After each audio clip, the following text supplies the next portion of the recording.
I remember sitting on the rocks down at the beach, in my mind going over 27th of August, 27th of August, and I kept saying 1979, I'll never forget this date, and I don't. Every year that date comes around, and we remember it.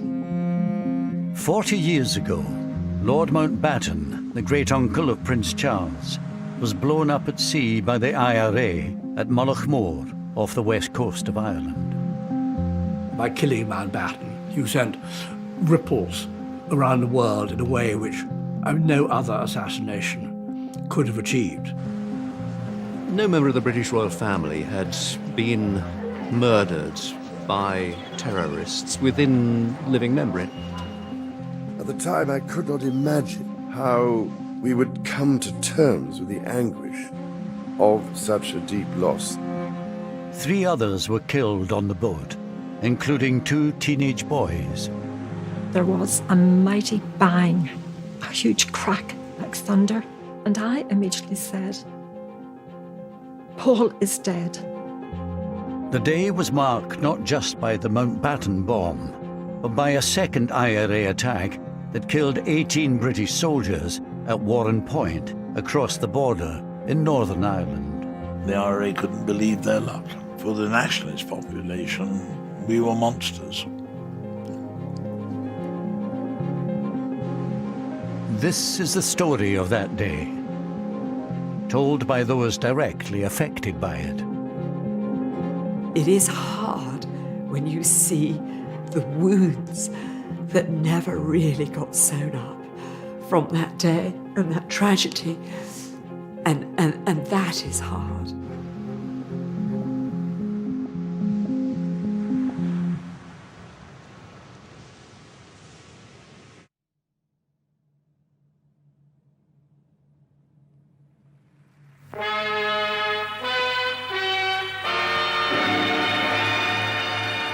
In a few minutes from now, I'll know whether or not we're going to succeed in telling the exciting story of a man whose courage and daring in the war and far-ranging influence in peace have significantly contributed to the shaping of this century's history.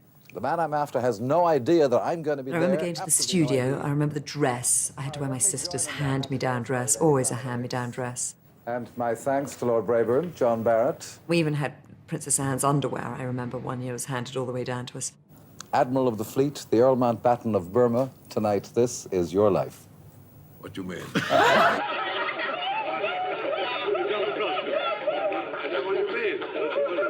here, we have a whole host of surprises for you. Amazing that they managed to pull that off.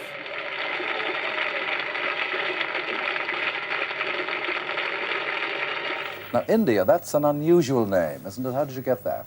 Because my grandfather was the last Viceroy of India. Because my grandfather was the last Viceroy of India. Of course, nowadays people say, what's a Viceroy? As Viceroy, he was the last colonial ruler of India. He was also Admiral of the Fleet, second cousin of the Queen, and mentor to the Prince of Wales. The Earl Mountbatten of Burma was for half a century one of Britain's leading public figures.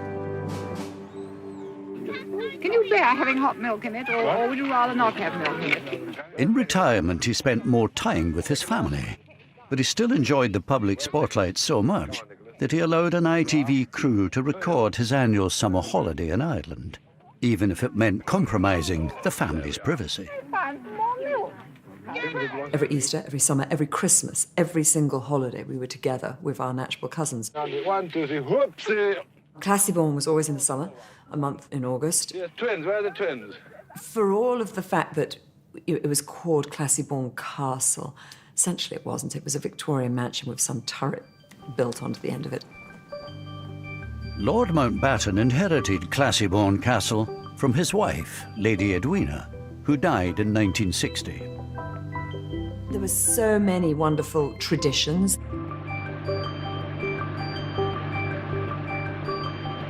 The heart of the holiday was going out on the boat. I would go a lot on the boat. We all did. Come on. The building of the dams, that was absolutely a tradition and taken very seriously. Everybody knew what they had to do. Give it to me, I say. Listen, you start, make the hole here. There it is, see? From here, then you start doing the dam. Out of the way, Fee. You see, he was admiraling, wasn't he? No, put it this way. Go on, do as you're told. Do as you're told. Yes, I did. There we are. There you are. It would be hard to be chief of combined operations and then not be in charge of the family dam. Let's face it. The Mountbattens were generally viewed by the locals as benevolent, well-meaning, helpful people who it was nice to have around. The neighbourhood benefited as a result of their presence. Each summer, the Mountbattens would take up residence at Classybourne Castle, overlooking the pretty fishing village of Mullaghmore. The family's visits brought a touch of glamour and jobs for the locals. This photograph here was in the dining room of Classybourne at a dinner. That's just me there. When you look back so many years ago, it's now 40 years, you can always say the memories of them are happy ones. And that's the most important thing of all. Do you remember this mother? Lord Louis gave you this book. Yeah. To Mrs. Barry, with grateful appreciation, Mountbatten of Burma, Classybourne Castle, August 1978. And it was Barbara Carson's book of useless information. So my mother treasures that very much. I think that's the last thing he gave to her.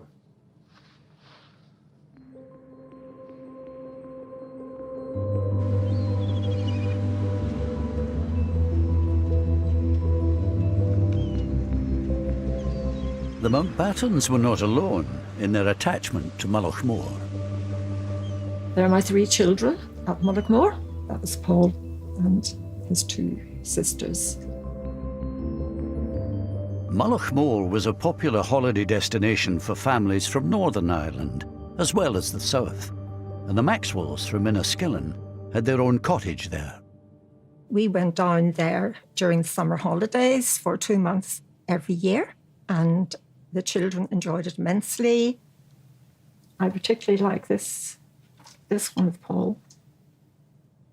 That summer, 15-year-old Paul Maxwell landed his dream job looking after Lord Mountbatten's boat, Shadow 5. I think they had a nice relationship. Paul would sometimes stay on the boat afterwards with Mountbatten and they would talk. And he told Paul about going into the Navy. And he said, you know, I went into the Navy when I was 12 years old. And I saw active service when I was 16. And Paul said to him, were you not frightened, my lord? And he said, yes, but you didn't show it. And you can see Classybourne in the background there, in the distance. Classybourne itself had been a fairly early example of what you might call sort of English colonisation. In a sense that quite clearly they were intruders. The Irish obviously presented Britain as such and wanted us out. The Mountbatten summer retreat was in County Sligo, in the Republic of Ireland. Mullaghmore was only 13 miles from the border with Northern Ireland, where in 1969 a bloody conflict broke out.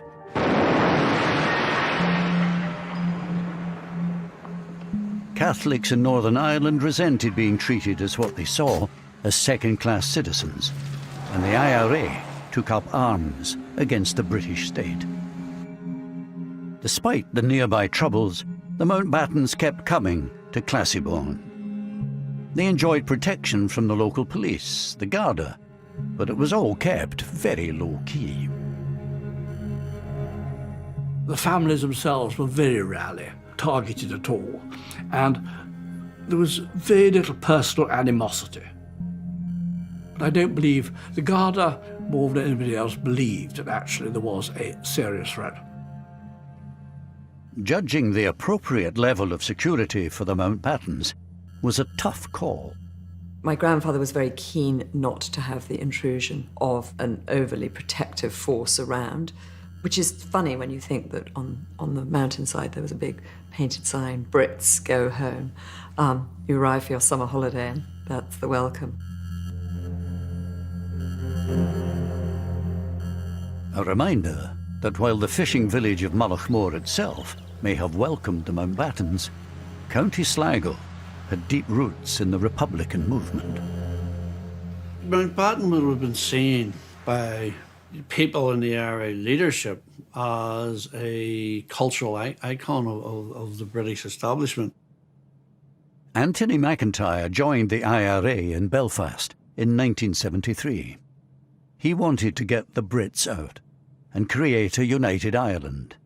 Although he later fell out with the IRA, he understood their mindset at the time. He would have been targeted, and his targeting justified on the grounds that by taking him out, there was a blow been administered to the very heart of the British establishment. It turns out that throughout the 1970s, Lord Mountbatten had been a potential target for the IRA. Kieran Conway had risen through the IRA's ranks to become its Director of Intelligence by 1975. He reveals for the first time that an attempt on Mountbatten's life had been actively considered 4 years before the successful assassination. In the mid-70s, there was an operation cleared to kill Mountbatten. He was to be ambushed either exiting or entering his castle. 4 or 5 men.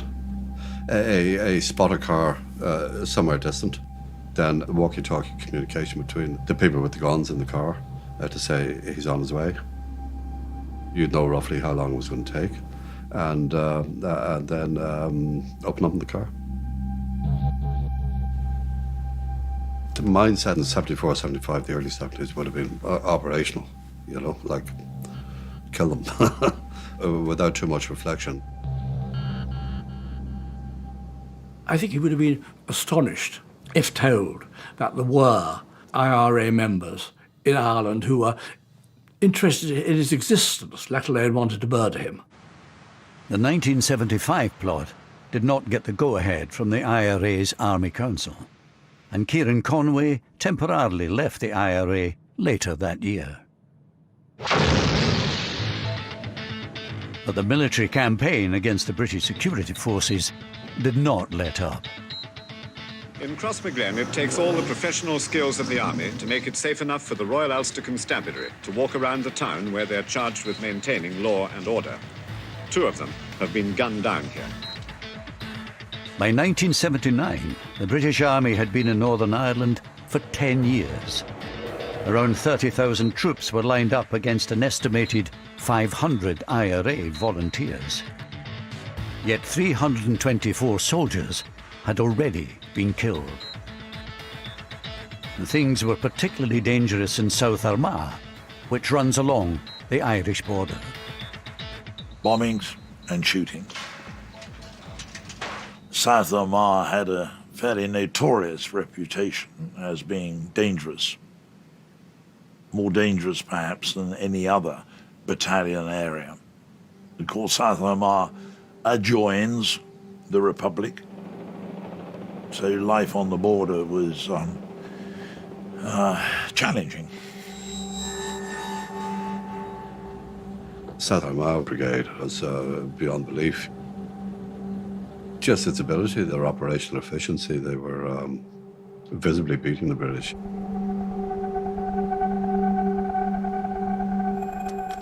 In the summer of 1979, the South Armagh Brigade was plotting 2 of the most ambitious attacks of the IRA's campaign so far. One in Warren Point, the other just south of the border in Mullaghmore. There, during the night of the 26th of August, the IRA planted a remote-controlled 50-pound bomb on Lord Mountbatten's boat, Shadow 5, sitting unguarded in the harbour.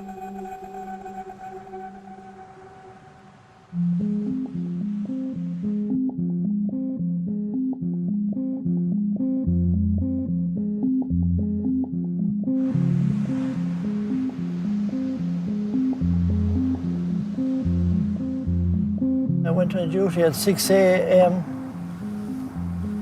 up at the castle here. 9 to 9:30, Lord Mountbatten and his family came out from the castle and informed us that they were going down to the pier. So we got into a patrol car and we escorted them. In this unique photograph taken just 24 hours earlier, showing the family and staff outside Classiebawn, all the members of Lord Mountbatten's boat party are present. His son-in-law, Lord Brabourne, and his daughter Patricia, their 14-year-old twin sons, Timothy and Nicholas Knatchbull, and their 83-year-old grandmother, Doreen, the Lady Dowager. The only non-family member on board was the 15-year-old Northern Irish boat boy, Paul Maxwell.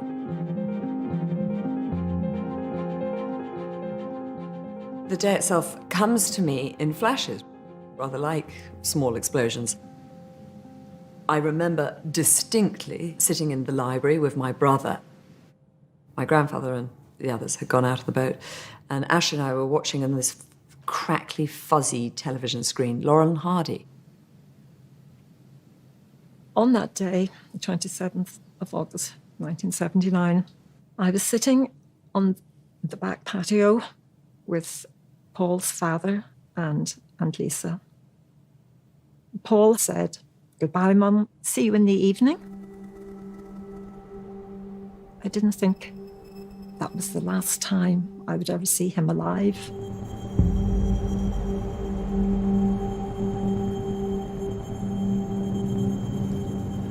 Beautiful morning it was, sun was shining. They left Mullaghmore Pier and travelled out to where they had some lobster pots.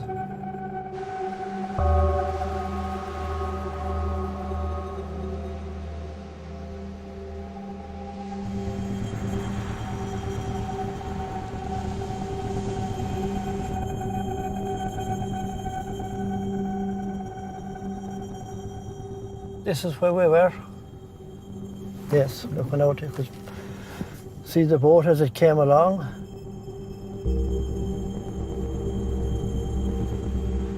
Dennis Devlin was a 15-year-old whose family came to Mullaghmore every summer. Their caravan was parked just off the coastal road. I seen his boat and I recognised it. Well, there's a green with a white cab and I just recognised it was his boat. As they come in, I could hear them talking among themselves. As the boat pulled up, I remember the young fella over the side of the boat pulling in the lobster pot and slowly pulled it in. The boat had turned round towards me and I was just watching it and I knew it was Lord Mountbatten's boat. The next thing, everything was spewing up into the air. Everything just rose up and I knew it was an explosion. Suddenly there was a flash of light and a loud bang. And you could see the boat had just disintegrated. It was obvious that a bomb had gone off. There was a mighty bang, a huge crack like thunder. And I immediately said, "Paul is dead." And I knew he was dead because I felt a part of me go.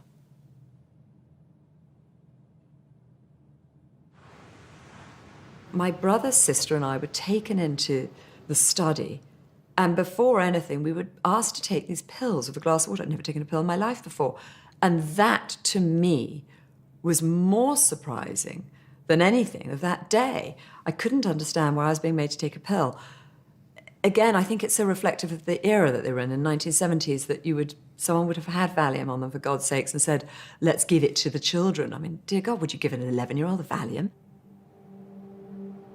I, for some reason, left the castle and ran down to the beach, which wasn't helpful at all, and incredibly inconsiderate of me now I look back.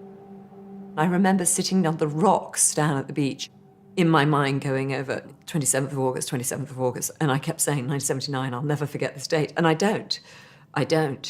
every year that date comes round, and we remember it. And it was just such an incredibly beautiful day. And on the rocks, this incredible view. And yet, destruction. I'm so sorry, I don't normally get upset.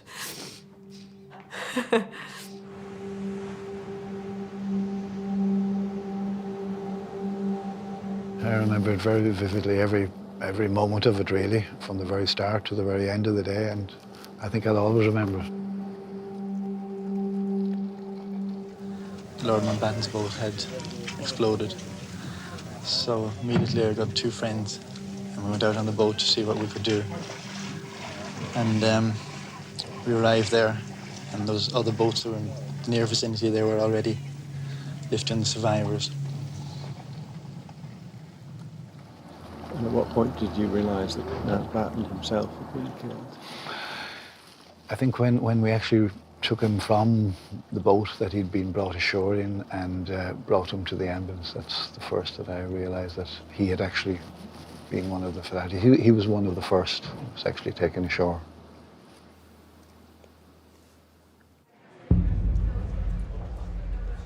It was a perfectly ordinary day, that August bank holiday. I was helping to put together the lunchtime bulletin for Radio Ulster. Nicholas Witchell was a trainee reporter at the time in the BBC newsroom in Belfast.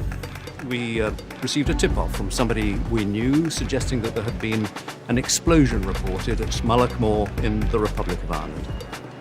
I do remember forming the words on my pad, Mountbatten dead. By now, all but one of the bodies of the boat party had been recovered. Lord Mountbatten and Paul Maxwell had been killed instantly. The 83-year-old dowager fatally injured. The parents of the twins were also seriously wounded, as was 14-year-old Timothy. His twin brother Nicholas was still missing.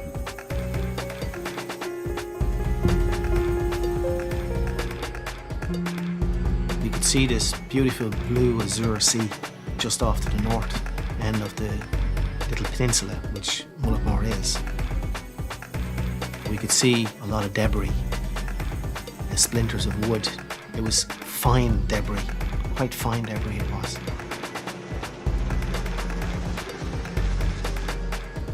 I was winched from the rescue helicopter. I was placed into the water beside what looked like the bubble of an anorak. I placed my hand and pulled it, and it didn't yield very easily, and I pulled it a second time, and it was then the head come up with the jacket as I pulled, and I realised it was a child. Imagine what those thick Aran sweaters must have felt like, clogged with oil and water, being lifted out of the ocean. And how long had Nick been floating in the water? It was the first child that I handled in death. It came as a terrible shock to me, I can tell you, but I'm in rescue mode. I need to get him out of that water. I need to give him over to his family. 14-year-old Nicholas Knatchbull's body was returned to Mullaghmore Harbour. It's the last photograph we have of Paul. That's Paul. And that is Nicky and Timmy. So one boy survived and the other two were killed. He survived because he was up on the roof. Mountbatten was in the middle between Paul and Nicky. And so they got full blast.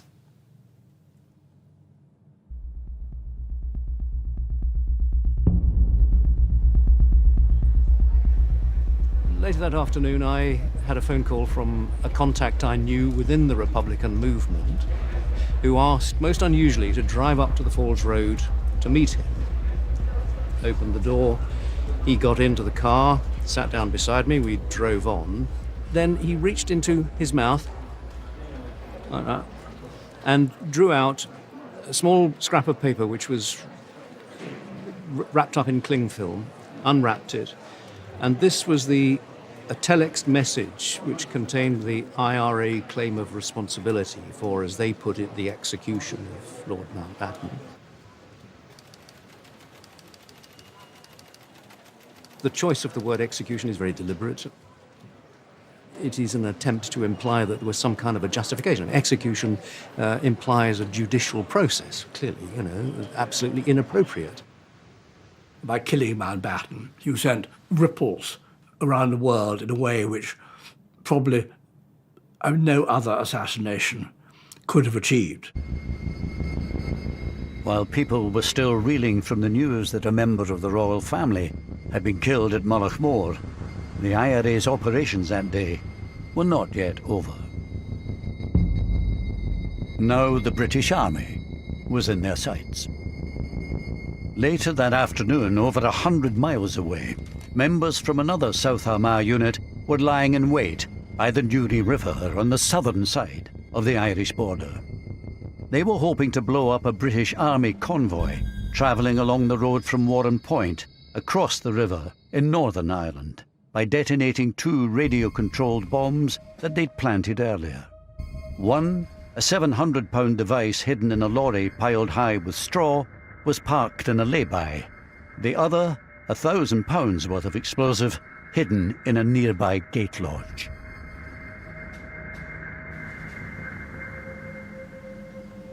Travelling down, I remember messing about with a car behind us.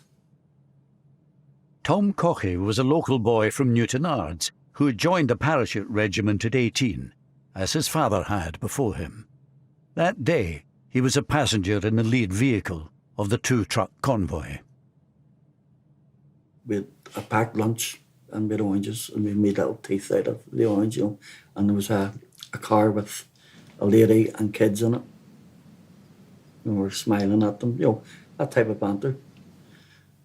10 minutes later, we were blown up.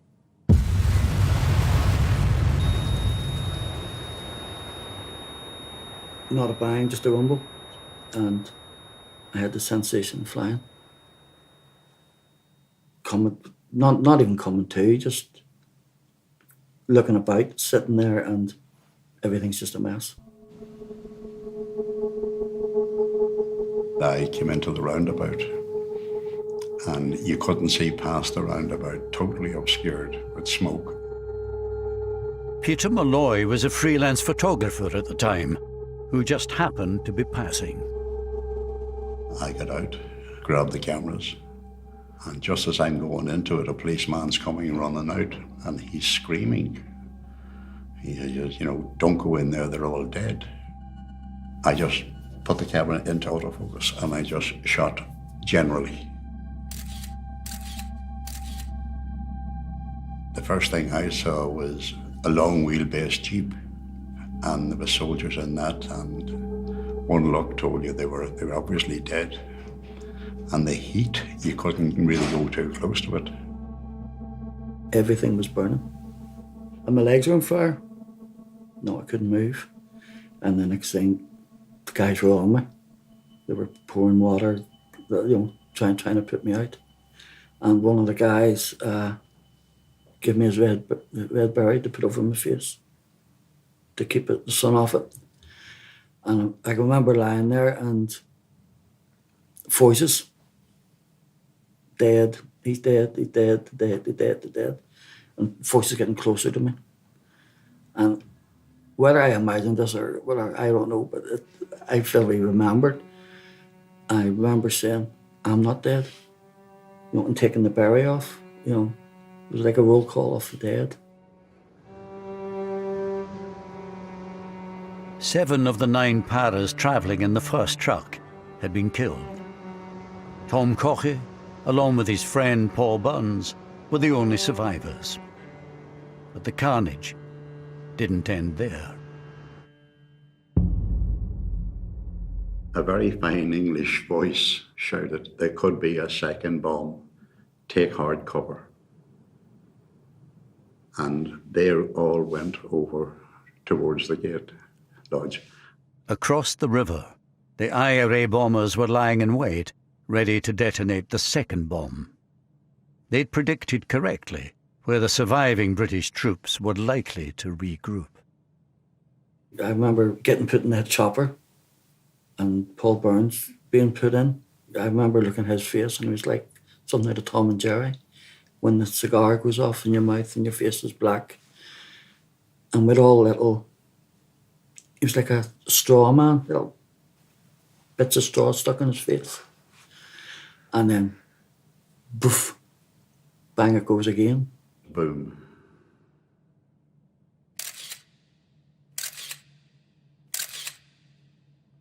I was thrown back and I got up again and it was over. Basically, it was over.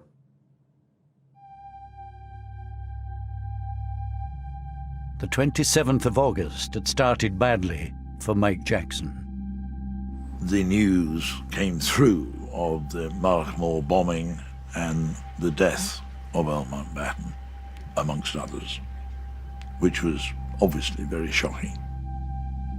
Now, as the news broke that his fellow paras had been ambushed at Warren Point, Jackson himself was called into action. The brigade commander looked at me and said, "Mike, what are you doing here? You go down to the site, secure it, and take on all the aftermath." And so I gave out some rapid orders and got on the first light helicopter I could. There's no communication. All telephones are cut off, so you're waiting for word to come back from your own lads to what actually is going on. Is there a bit of you thinking, that's my mates? Yes, absolutely. And you want to know who it was because you know that some of your mates were killed. So yes, you did want to know. Dead. Dead. Dead. Dead. Dead.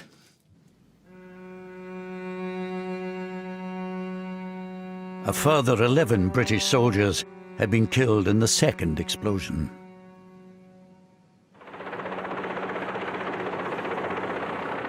I get to Warren Point and it's a pretty grim sight, as you can imagine. There were body parts pretty much everywhere, and the trees were everywhere. And those who had survived were in shock.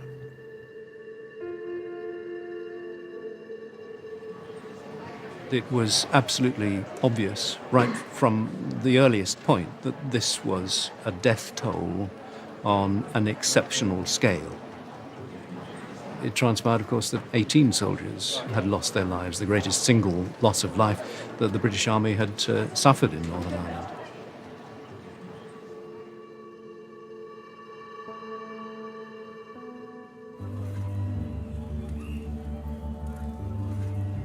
Theirs were not the only lives lost that afternoon at Warren Point. Barry Hudson had been getting ready to go to work at the family's funfair business in Omeath, on the southern side of the border. He had been joined that summer by his 29-year-old cousin from England, Bill. All of a sudden, we heard this thump, right? And I remember Bill saying, "Oh, what was that?" And I said, "It sounded like a bomb." He said to me, "Could you bring me down? Let me have a look." In the mayhem following the two bomb blasts, the surviving paras spotted the figures of Barry and his cousin Bill on the other side of the river and wrongly imagined them to be the IRA bombers. I could see the lorry burning, one with the hay on it. For a time you could see the soldiers coming in along the road there in the jeeps. You could see the red berets and that, you know, and I heard the ground being struck. And then I felt my arm like a stone hitting it. I thought it was something in stone maybe or whatever. And it was bleeding. And then there was more. So So I turned and Bill was standing over there. The car was just parked up there and he was standing to the right, we'll say. And I shouted at him then to get down. And then you could hear more guns and branches cracking and that. So I ran like hell. And zigzagged up that lane. Seen it in war films. I always thought it was a load of baloney, really, because you couldn't escape that. But I did. Then it all stopped. Dead quiet.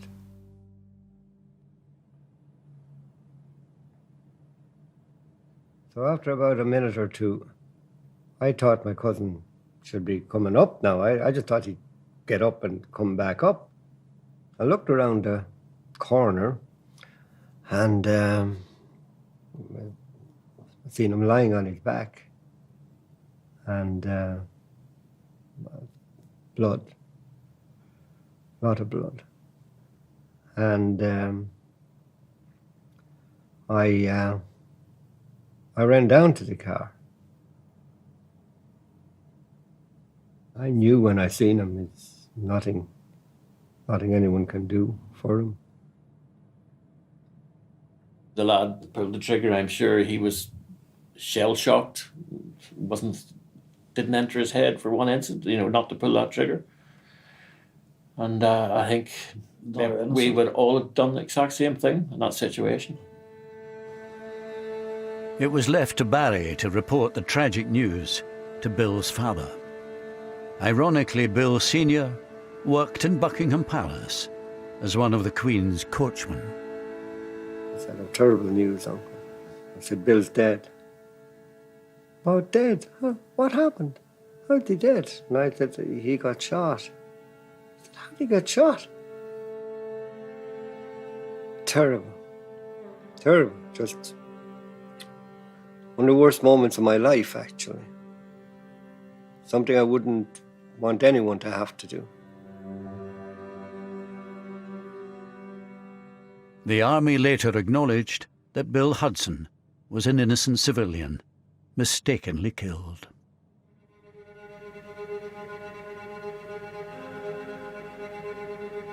This multiple killing, the worst the security forces have ever suffered in Northern Ireland, coming as it does after the Mountbatten tragedy, must serve to only further heighten tensions in Northern Ireland. Word quickly spread of how meticulously planned the IRA operation at Warren Point had been. Anthony McIntyre was an IRA volunteer locked up at the Maze prison at the time. I thought it was impressive. I thought it was ingenious, because not only did they detonate the first device, they had to wait until the British Army backup arrived and positioned itself behind the gate post and then detonate the second one. So it took nerves of steel for the volunteers to sit there and do that. It was absolutely militarily fantastic. Brilliant. I don't want to say the word fantastic, but, But the big bonus that they had, that they didn't normally have, was they were in a different country. They had no need to run away. Yeah, they were in the south. They were in the south. And that's why they could take their time. You take advantage when you can, and they did.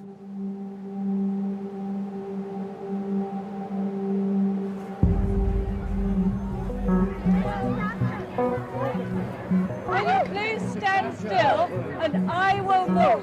The attacks on Lord Mountbatten and the British soldiers made a deep impression on Mrs. Thatcher, who had been Prime Minister for only 4 months. Within 36 hours, she landed in Northern Ireland on an unscheduled visit to investigate what had happened and to offer reassurance. When she went to Northern Ireland, I remember the walkabout in the shopping mall, which I thought was an extremely brave thing to do. Not because there was much risk of being shot in that environment, but simply because there would be a lot of people in the shopping mall who didn't like her very much. Mrs. Thatcher, we want the freedom for our country, and you're so getting! She was a very feminine person. And it's like the world of hell. Yes, basically. She was profoundly moved. She didn't blub, but tears came to her eyes. Well, it could have been a lot worse. She only very rarely wept, to my knowledge anyway. And when she did, there was good reason for it. She's not everybody's cup of tea, I know that, but she was able to relate, and they to her, to the soldiers. Baudelaire, very doughty lady.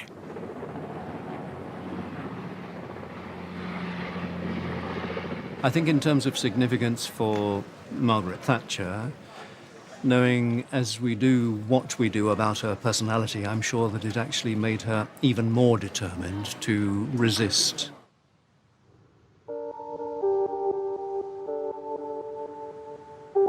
Mrs. Thatcher's flying visit did not extend to the scene of the Mountbatten bombing over the border in the Republic of Ireland. Here too the events of that day had made a huge impact. While it was recognised that the IRA had pulled off 2 audacious military operations, in PR terms, opinion was divided.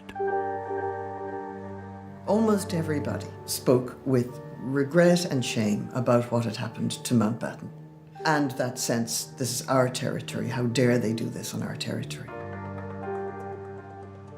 But there were a number of people, I won't say a majority, but there were a number of people who said what happened to Mountbatten was wrong. But as far as the British soldiers are concerned, listen, those that live by the sword die by the sword. This feeling was reinforced by the fact that 16 of the 18 British soldiers killed at Warren Point were from the paratroop regiment. The Paras were deeply unpopular on both sides of the Irish border, thanks to an infamous incident that had taken place 7 years earlier. There is no other single incident in Northern Ireland that unites nationalists of all colour, north and south, like Bloody Sunday does. Because to us it was the deliberate killing of peaceful protesters on a march in Derry. 13 civil rights protesters were killed on what came to be known as Bloody Sunday. Here was the British Army turning its guns on the people it called its own citizens. And the soldiers responsible for Bloody Sunday were the paratroopers. So there was a particular feeling of general dislike towards the paratroopers. This dislike was felt particularly strongly by the IRA volunteers locked up in the Maze prison at the time. And how would you characterise the reaction of you and your fellow prisoners to hearing about the Warren Point news? Exuberance, exhilaration. All the Christmases had come at once and come early. The IRA couldn't believe their luck. For the nationalist population, we were monsters. We were quite ruthless, quite callous, quite indifferent to the suffering of the relatives, and found the parachute regiment absolutely anathema. They were celebrating, and of course they were. You know, they had a good day. And doubly good in the sense, you know, with the memory of, for them, the memory of Bloody Sunday. Yeah, of course, yeah. Yeah, what's where the old saying come out, you know, 13 dead, not forgotten. We got 18 on Mountbatten. There's a quote for you. Very good.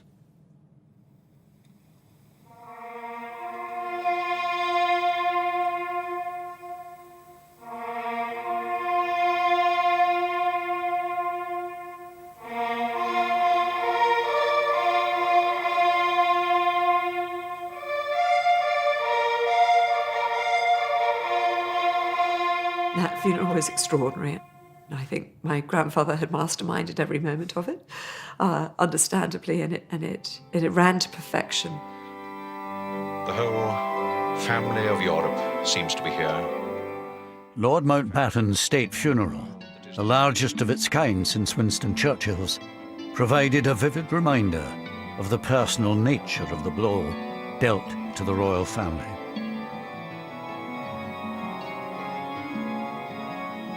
Two granddaughters, the girl that bears the name of India. We know my grandfather's murder was a complete shock and very devastating to the Prince of Wales because he fulfilled a role, and that role was then taken away. So I think he probably felt that more than most, the loss of my grandfather's murder, and in such a brutal way. The murder horrified him and, in a way, marked him for life. It left a sort of a sense of uncertainty. If Mountbatten, the invincible, the almighty, could be snuffed out like that, then what was left certain in life? Within a week of the funeral, 11-year-old India found herself sent off to Gordonston, the boarding school in the north of Scotland. Here she was given a painful reminder of the very public nature of her grandfather's death. I remember feeling desperately lonely, going off to boarding school without my mother. And the first night, someone, after lights out, saying a joke. And maybe we can't even put this in because it's too horrific, but she said, how did they know Lord Mountbatten had dandruff? And no one in the dorm at the nights out knew the answer. And the answer was, of course, because they found his head and shoulders on the beach. It was a pretty staggering moment. Later that autumn, 2 IRA men were put on trial for the murder of Lord Mountbatten. One, Thomas McMahon, was convicted. Thomas McMahon, did you know him by reputation? I knew him both by reputation and personally, and he was a very, very fine IRA volunteer. Very fine indeed. They'd be the most outstanding figure to have come out of South Armagh. Thomas McMahon was sentenced to life in prison, but no one higher up in the IRA leadership chain was ever held to account for the bomb. Somebody knew children get on that bomb. Not necessarily the guys who put the bomb on or the guys who made the bomb, but the people who planned it certainly knew about the children. And if they knew about the children and were quite prepared to go ahead and to sacrifice their lives in order to get Mountbatten, then it's a war crime. Although Anthony McIntyre has since fallen out with the IRA, back in 1979, he was still very much an insider. Given the political sensitivity around Mountbatten and the fallout that the IRA leadership, the political thinking people in the IRA leadership would have anticipated, I would imagine that was a decision taken at the most senior levels. Kieran Conway, who temporarily left the IRA in 1976, is in no doubt as to who was in charge at the time of Mountbatten's assassination. I've absolutely no difficulty in saying that in 81 when I rejoined, and I wouldn't have said that until Martin died, that McGuinness was chief of staff. And your clear understanding was that he had been since 78? Yeah. Ultimately, as chief of staff, it would be McGuinness's responsibility, that operation. Yeah, that's right, yeah. Oh, that's the way it works. I mean, if you're the boss, you're the boss. You take responsibility for whatever goes on.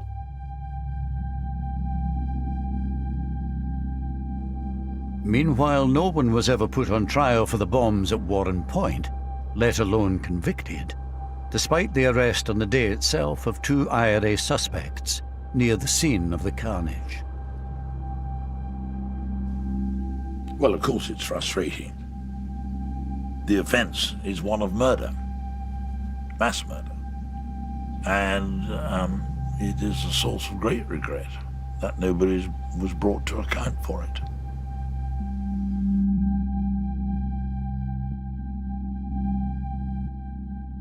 In these past few days, the irresistible force, the political will, has met the immovable object, the legacy of the past, and it has actually moved it.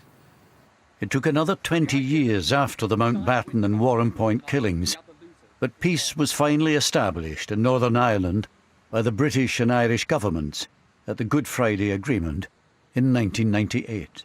This agreement is good for the people of Ireland, North and South. As part of the peace process, the IRA's prisoners were released, including Thomas McMahon, the sole IRA member convicted of the killings.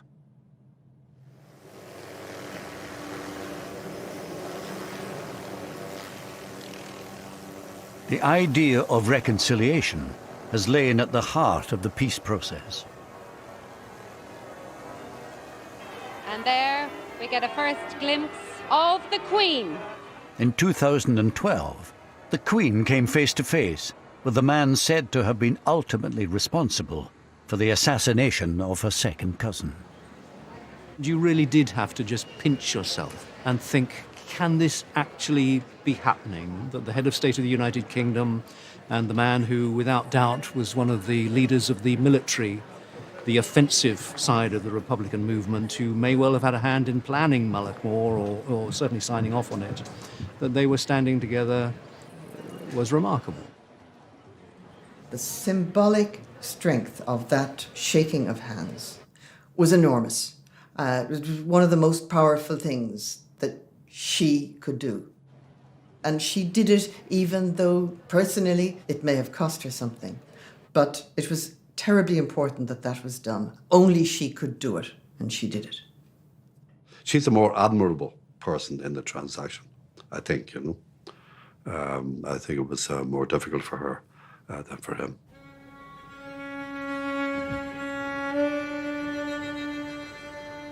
Like mother, like son. 3 years later, the Prince of Wales made his own gesture of reconciliation. The events of 1979 had come as a double blow to him. He was Colonel-in-Chief of the Parachute Regiment, which had lost 16 of the 18 soldiers killed at Warrenpoint.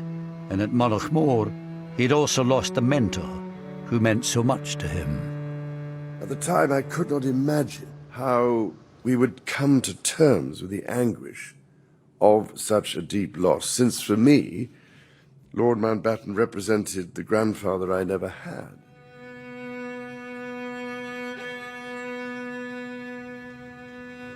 The poet Yeats once wrote, "And I shall have some peace there, for peace comes dropping slow." As a grandfather now myself, I pray that his words can apply to all those who have been so hurt and scarred by the troubles of the past. Problem with peace is you have to keep working at it. It's not a passive thing.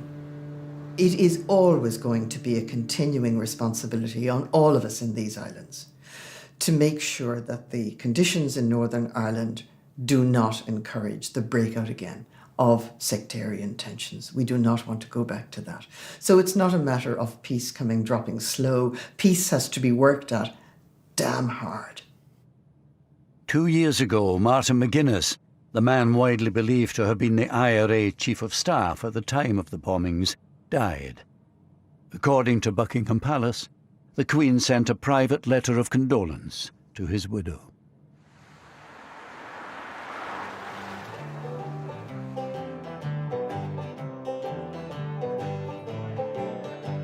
Today, for the most part, normal life has returned on both sides of the Irish border.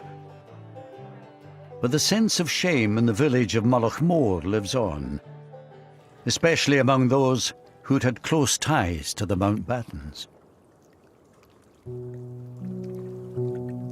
There was a terrible sense of shock in this village and disbelief. And there was a dark cloud over the area, over the village for years after.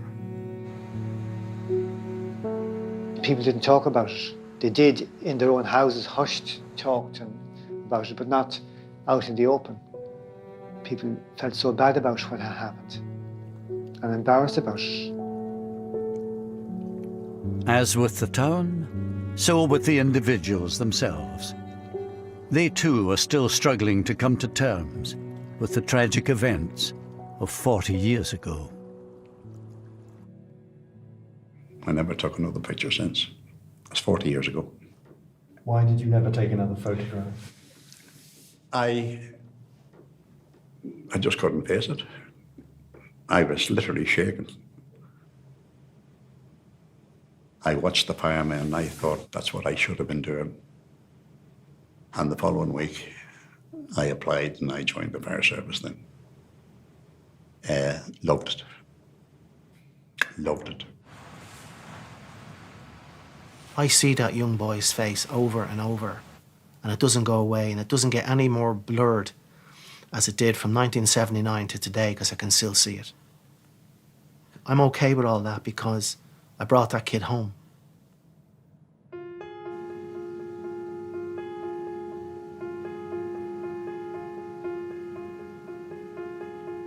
That's 40 years ago now.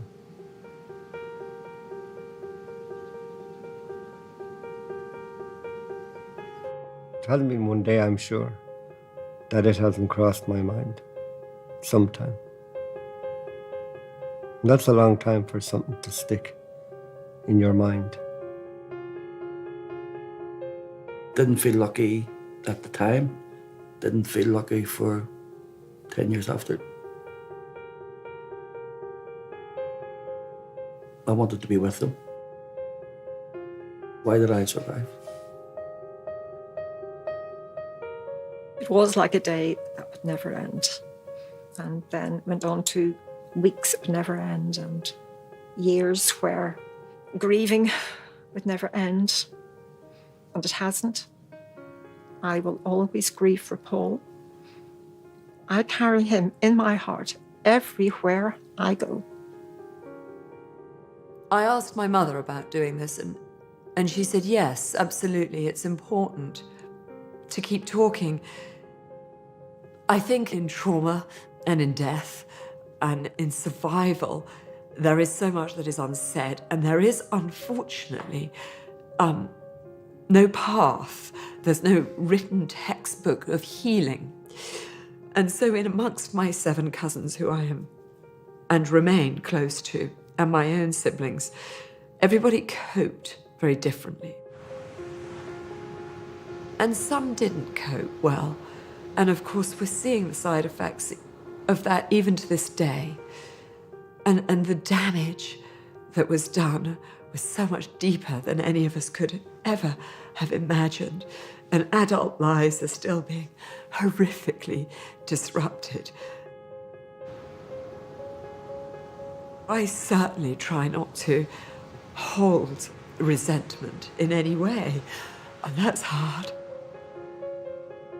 But forgiveness, I think, is important. One has to move on.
because my grandfather was the last viceroy of India. Of course, nowadays people say, what's a viceroy? As viceroy, he was the last colonial ruler of India. He was also Admiral of the Fleet, second cousin of the Queen, and mentor to the Prince of Wales. The Earl Mountbatten of Burma was for half a century one of Britain's leading public figures. Can you bear having hot milk in it, or would you rather not have milk in it? In retirement, he spent more time with his family, but he still enjoyed the public spotlight so much that he allowed an ITV crew to record his annual summer holiday in Ireland, even if it meant compromising the family's privacy. Every Easter, every summer, every Christmas, every single holiday, we were together with our natural cousins. 1, 2, 3, whoopsie! Classieborne was always in the summer, a month in August. Yes, twins, where are the twins?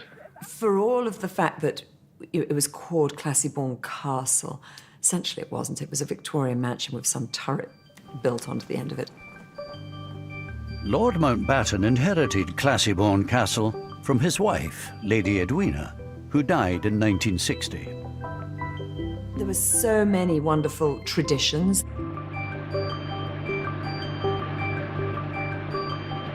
The heart of the holiday was going out on the boat. I would go a lot on the boat. We all did. The building of the dams, that was absolutely a tradition and taken very seriously. Everybody knew what they had to do. Give it to me, I say, listen, you start, make the hole here. There it is, see? From here, then you start doing the dam. Out of the way, Fee. You see, he was admiraling, wasn't he? No, put it this way. Go on, do as you're told. Do as you're told. Yes, I did. There we are. There you are. It would be hard to be chief of combined operations and then not be in charge of the family dam. Let's face it.